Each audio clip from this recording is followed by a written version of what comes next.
ಆಗಷ್ಟೇ ನೀವು ಬ್ರಾಹ್ಮಣ್ಯದ ವಿಚಾರಗಳು ಬಗ್ಗೆ ಮಾತಾಡಿದ್ರಿ.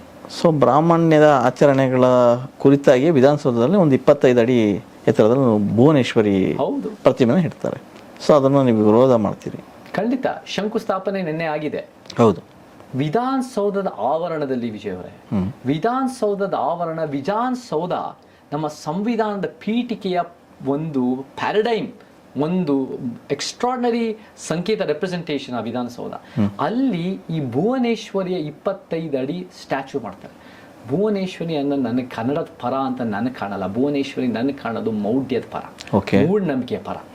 ಈ ಅದು ಸಂವಿಧಾನದ 51A ಹೆಚ್ಚು ಅನ್ನೋ ವೈಜ್ಞಾನಿಕ ಮನಸ್ಥಿತಿ ಬೆಳೆಸ್ಕೋಬೇಕು ಅನ್ನೋದನ್ನ ಅದಕ್ಕೆ ವಿರುದ್ಧ ಇರೋದು. ನಮಗೇನು ಬೇಕು ಅಂದ್ರೆ ಕನ್ನಡದ ಪರ ಯೋಜನೆಗಳು ಮಾಡಿ. ಮೊದಲನೇದಾಗಿ 3 ಲ್ಯಾಂಗ್ವೇಜ್ ಫಾರ್ಮುಲಾ ಕಿತ್ತಾಕಿ 2 ಲ್ಯಾಂಗ್ವೇಜ್ ಕನ್ನಡ ಇಂಗ್ಲಿಷ್ ಮಾಡಿ. ಕನ್ನಡ ಸರ್ಕಾರಿ ಶಾಲೆಗಳನ್ನ ಹೆಚ್ಚಳ ಮಾಡಿ, ಸುಧಾರಣೆ ಮಾಡಿ.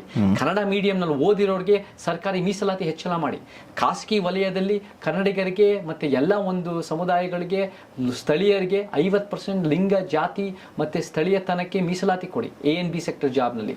ಪ್ರೈವೇಟ್ ಸೆಕ್ಟರ್ನಲ್ಲಿ ಕನ್ನಡ ಮಾನದಂಡ ಮಾಡಿಕೊಂಡು ಎಕ್ಸಾಮ್ಗಳು ಕೊಡಿ. ಎಷ್ಟೋ ರೀತಿ ಕನ್ನಡದ ಪರವಾಗಿ ಮಾಡ್ಬೋದು. ಅದು ಬಿಟ್ಟು ಸ್ಟ್ಯಾಚ್ಯೂ ಪಾಲಿಟಿಕ್ಸಿನ ಗಿಮಿಕ್ ಮಾಡಿಕೊಂಡು, ಸಂವಿಧಾನದ ವಿರೋಧಿ ನಡೆ ಮಾಡಿಕೊಂಡು, ಅದನ್ನ ಎಲ್ಲೋ ಒಂದು ಕಡೆ ಈ ಮೌಢ್ಯ ಮಾಡಿಕೊಂಡು, ಸಿದ್ದರಾಮಯ್ಯನ ಒಂದು ಅವಿವೇಕಿತನ ನನಗಿದೆ ಅದು ಕಾಣತ್ ಹೊರತು ಇದರಲ್ಲಿ ಒಂದು ಪ್ರಾಮಾಣಿಕವಾಗಿ ಕನ್ನಡದ ಬಗ್ಗೆ ಪ್ರೀತಿ, ಸಂವಿಧಾನದ ಬಗ್ಗೆ ಪ್ರೀತಿ ಅಲ್ವೇ ಇಲ್ಲ. ಇದು ಸಂವಿಧಾನದ ವಿರೋಧ, ಇದು ಸ್ಟ್ಯಾಚ್ಯೂ ಗಿಮಿಕ್ಸ್. ಇದು ನನಗೆ ಬಹಳ ದುಃಖ ಆಗತ್ತಿದು. ನೀವೇ ಹೇಳ್ದಂಗೆ ಸಿದ್ದರಾಮಯ್ಯ ಈ ವಿಚಾರವಾಗಿ ಅವಿವೇಕಿ ರಾಮಯ್ಯ ಅಂತ ಕರೀರಿ, ಮರುನಾಮಕರಣ ಮಾಡಿ. ಇದರಲ್ಲಿ ಏನು, ಇದನ್ನ ಹೆಂಗ್ ಒಪ್ಪಕ್ಕಾಗತ್ತೆ? ಇದು ನಮಗೆ, ಇದು ಕನ್ನಡದ ಪರನೂ ಅಲ್ಲ, ಇದು ಕರ್ನಾಟಕದ ಪರ. ಇದು ಒಂದು ಮೌಢ್ಯನ ನೀವು ನಿಮ್ಮ ಗಿಮಿಕ್ಗಳಿಗೆ ನೀವು ಅದನ್ನ ತುಪ್ಪ ಸುರಿಯೋದು, ಅದನ್ನ ನಿಮ್ಮ ಲಾಭಕ್ಕೋಸ್ಕರ. ಬಿಜೆಪಿ ಮಾತ್ರ ಅಲ್ಲ ಸಂವಿಧಾನನ ಇದನ್ನ ಉಲ್ಲಂಘನೆ ಮಾಡ್ತಿರೋದು. ಕಾಂಗ್ರೆಸ್ ದಿನನಿತ್ಯ ಸಂವಿಧಾನದ ಆಶಯಗಳನ್ನ ಉಲ್ಲಂಘನೆ ಮಾಡ್ತಾ ಇದೆ. ಕಾಂಗ್ರೆಸ್ ಸಂವಿಧಾನ ನಂಬುದು ಅಂತ ಹೈಜಾಕ್ ಮಾಡಕ್ ಯಾವ ಯೋಗ್ಯತೆ ಇಲ್ಲ. ಯಾರಾದ್ರೂ ಸಂವಿಧಾನದ ಪೀಠಿಕೆಯನ್ನು ಎತ್ತಿ ಹಿಡಿತಾ ಇದ್ದಾರೆ ಅಂದ್ರೆ ವಿಜಯ್ ಅವರೇ, ಸಮಾನತೆ, ನ್ಯಾಯ, ವೈಜ್ಞಾನಿಕತೆ ನಂಬ್ಕೊಂಡಿರೋ ಸಮಾನತಾವಾದಿಗಳಾದ ನಾವು ಮಾತ್ರ. ಅದೇ ಕನ್ನಡ ಪರ ನೀತಿಗಳನ್ನು ಜಾರಿಗೆ ತರಬೇಕು ಅಂತ ಹೇಳ್ತೀರಾ. ಹಾಗಾದ್ರೆ ಇದುವರೆಗೆ ಯಾರು ತಂದಿಲ್ವಾ? ಹೇಗೆ ಕನ್ನಡ ಪರ ನೀತಿಗಳು ಸಾಕಷ್ಟು ತಂದಿಲ್ಲ. ಕಾಂಗ್ರೆಸ್ 1967 ಹಿಡಿದು 3 ಲ್ಯಾಂಗ್ವೇಜ್ ಫಾರ್ಮುಲಾ ತಂದು ಅವರು ಅದನ್ನ ಮೇಲೆ ಹೇರಿ, ಅದ್ರ ಮೇಲೆ ಅದಾದ್ಮೇಲೆ ಬಿಜೆಪಿನೂ ಎಷ್ಟೋ ಒಂದು ರೀತಿ ನಮಗೆ ಸ್ಟಾರ್ಟಿಂಗ್ನಲ್ಲೇ ಮೋದಿ ಇದನ್ನ ಕನ್ನಡ ಎಲ್ಲ ಸೋಷಿಯಲ್ ಮೀಡಿಯಾ ಅಕೌಂಟ್ಸು ಹಿಂದಿನಲ್ಲಿ ಇರಬೇಕಂತ ಹೇಳೋದು. ಇವತ್ತಿಗೂ ಹಿಂದಿಯ ರಾಷ್ಟ್ರೀಯತೆಯ ಅಸಮಾನತೆ, ಇಂಗ್ಲಿಷಿನ ಆರ್ಥಿಕ ಅಸಮಾನತೆ, ಸಂಸ್ಕೃತದ ಒಂದು ಸಾಂಸ್ಕೃತಿಕ ಅಸಮಾನತೆ, ಇವೆಲ್ಲನೂ ಕೂಡ ತಾಂಡವಾಡ್ತಾ ಇದೆ. ಕನ್ನಡದ ಇದನ್ನ ಒಂದು ಫೆಡರಲಿಸ್ಟ್ ಸ್ಟ್ರಕ್ಚರ್, ಒಂದು ಒಕ್ಕೂಟದ ವ್ಯವಸ್ಥೆಗೆ ನಾಶ ಆಗ್ತಾ ಇದೆ. ಸಿದ್ದರಾಮಯ್ಯ ಹೇಳ್ತಾರೆ ಎಲ್ಲರೂ ಕರ್ನಾಟಕದಲ್ಲಿ ಇರೋರೆಲ್ಲ ಕನ್ನಡ ಕಲಿಬೇಕು ಅಂದ್ರೆ ನೀವು ಅವರ ಫ್ರೀ ವಿಲ್ಲಿಗೆ ಬಿಡಕ್ಕಾಗಲ್ಲ. ಅವರ ಸ್ವತಂತ್ರ ನಿಮ್ ಇಷ್ಟ ಬಂದಾಗ ಕಲೀರಿ ಕಂಡ್ರೆ ಅಲ್ಲ.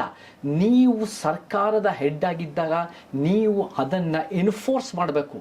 ಎನ್ಫೋರ್ಸ್ ಮಾಡೋದಂದ್ರೆ ಏನು? ಕಾನೂನು ಉಲ್ಲಂಘನೆ ಮಾಡಿ ಎನ್ಫೋರ್ಸ್ ಮಾಡೋದಲ್ಲ. ಕಾನೂನು ಅಡಿಯಲ್ಲೇ ಕನ್ನಡಕ್ಕೆ ಬೆಳವಣಿಗೆ ಕೊಡಬೇಕು, ಕನ್ನಡಕ್ಕೆ ಬೆಂಬಲ ಕೊಡಬೇಕು, ಕನ್ನಡಕ್ಕೆ ಶಕ್ತಿ ತುಂಬಿಸ್ಬೇಕು. ಎಜುಕೇಷನಲ್ಲಿ, ವೊಕೇಶ್ನಲ್ಲಿ, ರೆಪ್ರೆಸೆಂಟೇಷನಲ್ಲಿ, ಎಲ್ಲ ರೀತಿ, ಎಕನಾಮಿಕ್ಲಿ. ಆ ಸೈನ್ ಬೋರ್ಡ್ಸು ಮಾಡಿದ್ದಾರೆ. ಯಾವಾಗ ಮಾಡಿದ್ರು ಸೈನ್ ಬೋರ್ಡ್ಸ್ ಇವರೆಲ್ಲ ಒಡೆದು ಬಡ್ದು ಚರ್ಚೆ ಆದಮೇಲೆ ಸೈನ್ ಬೋರ್ಡ್ಸ್ ಮಾಡಿರೋದು. ಅಲ್ಲಿವರೆಗೂ ಇವ್ರು ಮಾಡೇ ಇಲ್ಲ. ನನಗೇನು ಅನ್ಸುತ್ತೆ ಅಂದರೆ, ಸಿದ್ದರಾಮಯ್ಯನವ್ರಿಗೆ ಏನಾಗ್ಬಿಟ್ಟಿದೆ ವಿಜಯ್ ಅವರೇ ಅಂದರೆ, ಎಲ್ಲರ ಕಡೆಯೂ ಇಷ್ಟಪಡಿಸ್ಕೋಬೇಕು ಅಂತ ಮನ್ಸ್ಬಿಡ್ತೆ. ನಾನು ಏನೂ ಕೆಲಸ ಮಾಡಲ್ಲ. ನಾನು ಕೂಡ ಅವ್ರನ್ನ ಕರೆದಿದ್ದೀನಿ ಸೋಮಾರಿ ಸಿದ್ದು ಅಂತ. ಅವ್ರನ್ನ ಎಲ್ಲೂ ಕೂಡ ಕೆಲಸ ಮಾಡದೆ 5 ತ್ಯಾಪೆ ಹಚ್ಚೋ ಸ್ಕೀಮ್ ತಂದ್ಬಿಡೋದು. ಆಮೇಲೆ ಏನೂ ಮಾಡದೆ ಎಲ್ಲರ ಕಡೆ ಇಷ್ಟಪಟ್ಕೊಂಡು ಇದನ್ನ ಮಾಡೋದು, ಒಂದು ಭುವನೇಶ್ವರಿ ಸ್ಟ್ಯಾಚ್ಯೂ ಮಾಡಿಬಿಟ್ಟು ಬ್ರಾಹ್ಮಣ್ಯ ಆಚರಣೆಗಳಲ್ಲಿ ಮಾಡಿ ವಿಧಾನಸೌಧದ ಆವರಣದಲ್ಲಿ ತರ್ಬೋದು. ಅದು ಎಲ್ಲರಿಗೂ ಇಷ್ಟ ಆಗ್ಬಿಡುತ್ತೆ ಅನ್ನೋ ರೀತಿಯಲ್ಲಿ. ನೀವು ಯಾವಾಗ ಎಲ್ಲರೂ ನಿಮ್ಮನ್ನು ಇಷ್ಟಪಡಬೇಕು ಅಂದ್ರೆ ಅಲ್ಲ, ಯಾರು ನಿಮ್ಮನ್ನು ಇಷ್ಟಪಡಲ್ಲ. ಯಾಕಂದ್ರೆ ನೀವು ಒಂದು ರೀತಿಯ ತೆಲುಗುನಲ್ಲಿ ಹೇಳ್ತಾರೆ, ಅಂದರ್ಕು ಮನುಷ್ಯವಾಳು ಆಗಿದ್ರೆ ಅದು ಸಾಧ್ಯ ಆಗಲ್ಲ. ನೀವು ಒಂದು ಸಿದ್ಧಾಂತ ನಿಂತ್ಕೊಳ್ಳಿ. ನಿಮ್ಮ ಸಂವಿಧಾನ, ನೀವು ಅಹಿಂದ ನಾಯಕನಂದ್ರೆ ಅಹಿಂದ ಪರವಾಗಿ ಬೆಳವಣಿಗೆ ಕೆಲಸ ಮಾಡಿ. ನೀವು ವೈಜ್ಞಾನಿಕತೆ ಅಂದರೆ ವೈಜ್ಞಾನಿಕತೆ ಮಾಡಿ. ಅದು ಬಿಟ್ಟು ಶರ್ಟ್ ಬಿಚ್ಚಿ ಇದು ಧರ್ಮಸ್ಥಳಕ್ಕೆ ಹೋಗಿ ಪೂಜೆ ಪುನಸ್ಕಾರ ಮಾಡೋದ್ರಲ್ಲಿ ಏನಿದೆ? ಅದು ಸೌಜನ್ಯ ಪ್ರಕರಣ ಇನ್ನೂ ಸರಿಪಟ್ಟಿಲ್ಲ ಅಲ್ಲಿ. ಆದರೂ ಕೂಡ ನೀವು ಶರ್ಟ್ ಬಿಚ್ಬಿಟ್ಟು ನೀವು ಪೂಜೆ ಪುನಸ್ಕಾರ ಮಾಡ್ತಾ, ಇದು ಧರ್ಮ ನಿರಪೇಕ್ಷತೆನಾ? ಸಂವಿಧಾನದ ಪೀಠಿಕೆನಾ ಇದು?